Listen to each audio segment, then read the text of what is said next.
حضرت عمر فاروق رضی اللہ تعالیٰ عنہ صحابہ نے مسجد نبوی میں بیٹھ کے میٹنگ کی۔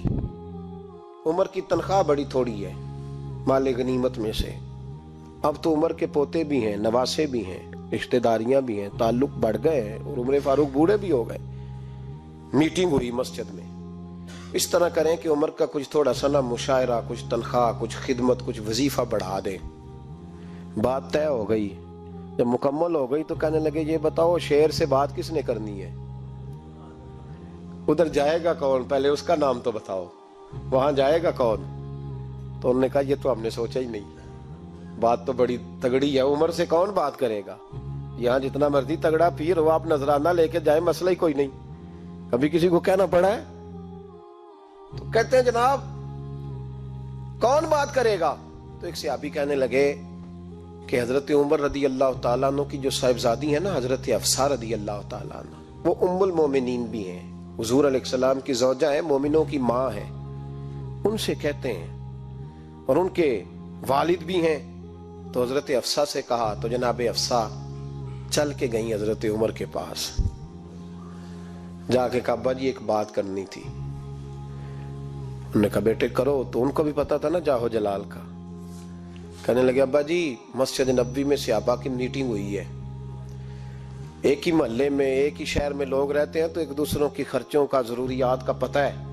کہتی ہے میں نے پس منظر سارا کر کے بات کی، میں نے کہا سب کو پتہ ہے کہ آپ کے خرچے بڑے بڑھ گئے ہیں، تو مجھے نا انہوں نے حضور کی زوجہ سمجھ کے، قابل احترام سمجھ کے میری ذمہ لگایا ہے کہ تھوڑے سے پیسے آپ کے بڑھانے ہیں۔ تو حضرت عمر فاروق رضی اللہ تعالیٰ عنہ کی صاحبزادی کہتے ہیں عمر کو اتنا جلال آیا کہ اٹھ کے کھڑے ہو گئے۔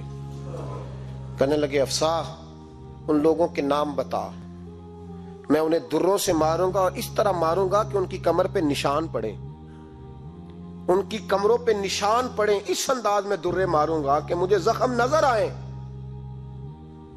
کہا ابا جی اتنا جلال کس بات کا؟ سادی سی بات ہے۔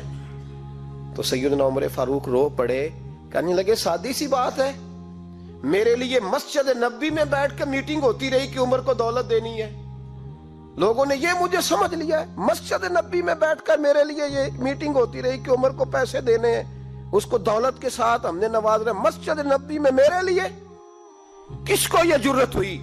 فرمائے حفصہ کاش کہ تو میرے پاس پیغام لے کے نہ آتی، کوئی اور آتا اور پھر میں اسے دروں سے مارتا۔ حضرت حفصہ کہتی ہے میں خاموش ہوئی تو میری طرف دیکھ کے فرمانے لگے بتا نا، تو نبی پاک کے گھر میں رہتی تھی، میرے مصطفیٰ کا طریقہ کیا تھا؟ کرنا بات اس طریقے پہ میرے ساتھ گفتگو کر۔ تو حضرت حفصہ کہتی میں رو پڑی، میں نے کہا ابا جی غلطی ہو گئی، آئندہ نہیں کروں گی۔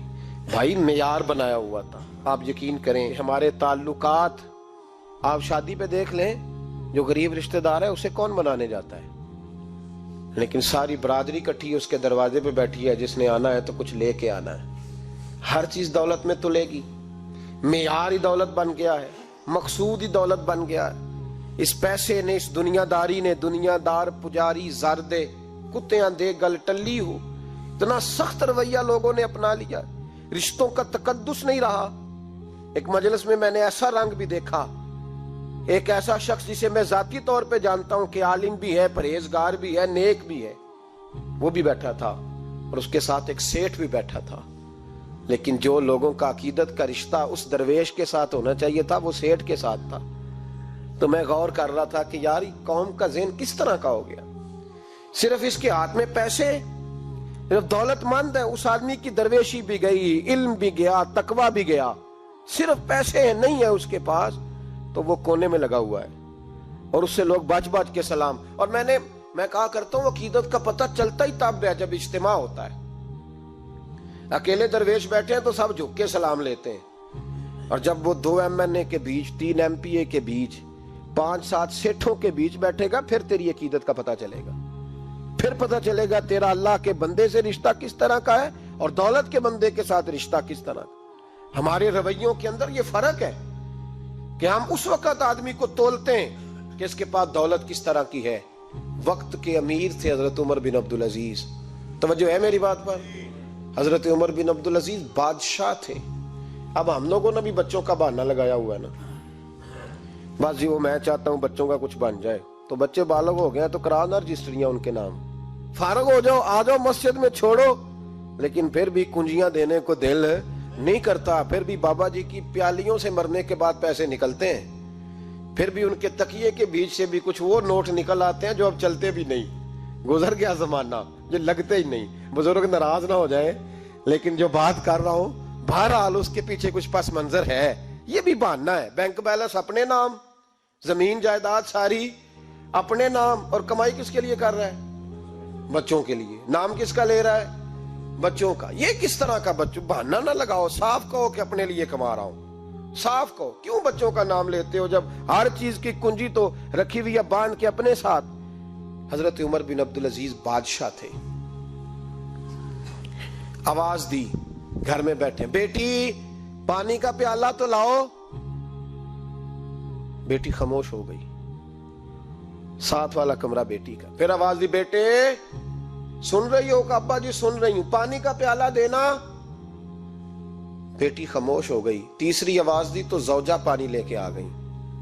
نے کہا حضور پانی. حضرت عمر بن عبدالعزیز کو غصہ آیا، کہنے لگے بچے کس لیے ہیں؟ وہ خود کیوں نہیں آئی؟ اب اتنی نافرمان ہو گئی ہے کہ ایک پیالہ پانی کا باپ کو نہیں دے سکتی، کیوں نہیں آئی؟ تو زوجہ کہنے لگی چلیں درگزر کریں. اس نے کہا ابا کو نہیں بتانا، پی لے. کیوں نہیں بتانا؟ بتاؤ کیوں نہیں آئی؟ میں نے اس کو پکارا تھا، تمہیں پکارتا تو تم آتی، تمہیں بتانا پڑے گا. جب بات ذرا آگے بڑھی تو ماں تھی نا، بات بیٹی کی تھی، تو اماں رو پڑی، آنکھوں میں آنسو آئے. کہا کیوں روئی ہو؟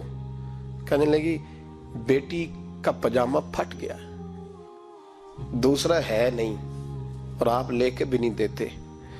کمرے میں بیٹھ کے تو پجامہ سی رہی ہے، تو کہہ رہی تھی ابا کو بتانا نا، انہیں تکلیف ہوگی.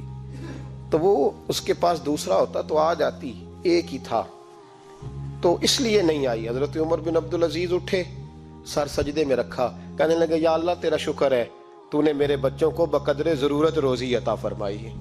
یا اللہ تیرا شکر ہے